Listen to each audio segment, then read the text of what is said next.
you being a public officer under 6713, alam niyo rin po na hindi po pwedeng basta-basta mag-disclose without the authority ng mga confidential information. Tama po ba? Punta naman po tayo doon sa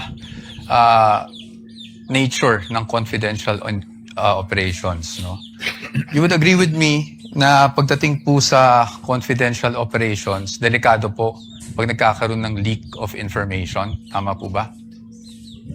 Can you repeat your question? Delikado po kung magkaroon ng leak ng mga information na nakukuha patay sa isang confidential operation. Tama Given po the ba? classified nature of... Misleading, you know. I'm just asking for his opinion. The witness would have been able to answer. Witness may answer. given the classified nature Yes. of the confidential fund.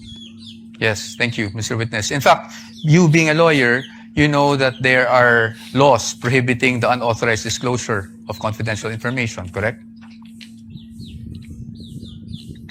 Can you repeat po? You being a lawyer, sir, you are aware that there are laws prohibiting the unauthorized disclosure of confidential information, correct? Can you state what specific laws po yung... Revised Penal Code under Article 229, for example, on the revelation of secrets. Yes po. Yes, Republic Act 3019, Section 3, Paragraph K, on unauthorized divulging of confidential information, correct? Yes po. And you being a public officer under 6713, alam niyo rin po na hindi po pwedeng basta-basta mag-disclose without the authority ng mga confidential information. Tama po ba? Yes po.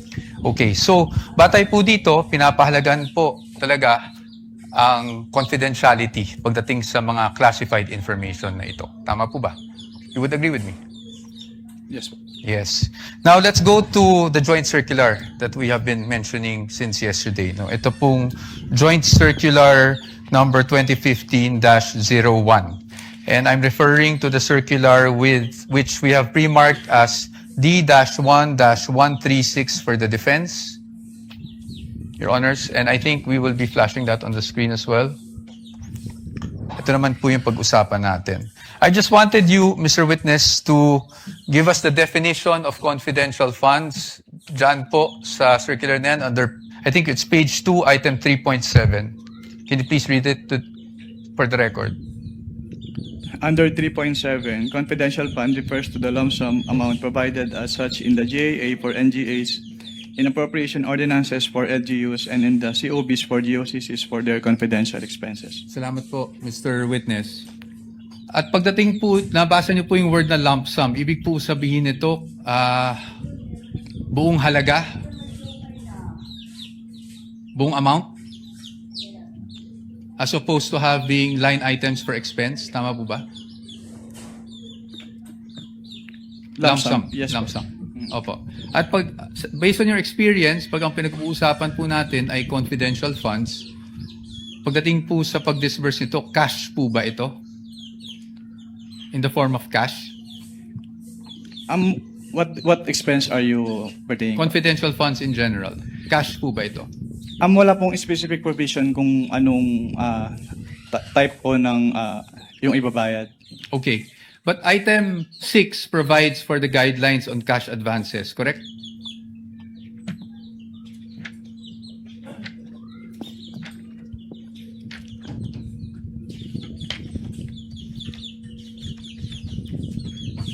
Based on this document po, yes po. Yes po. And I refer you now to item 6.1.2.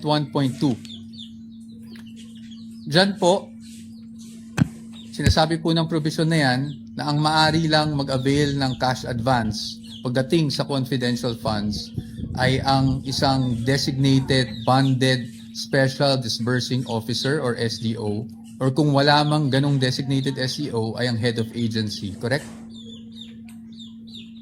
Yes po. At kanina po, sabi nyo, binasa nyo bawat pahina noong mga sinabite sa inyo ng DepEd at OVP for their liquidation reports. Tama po ba? Yes po.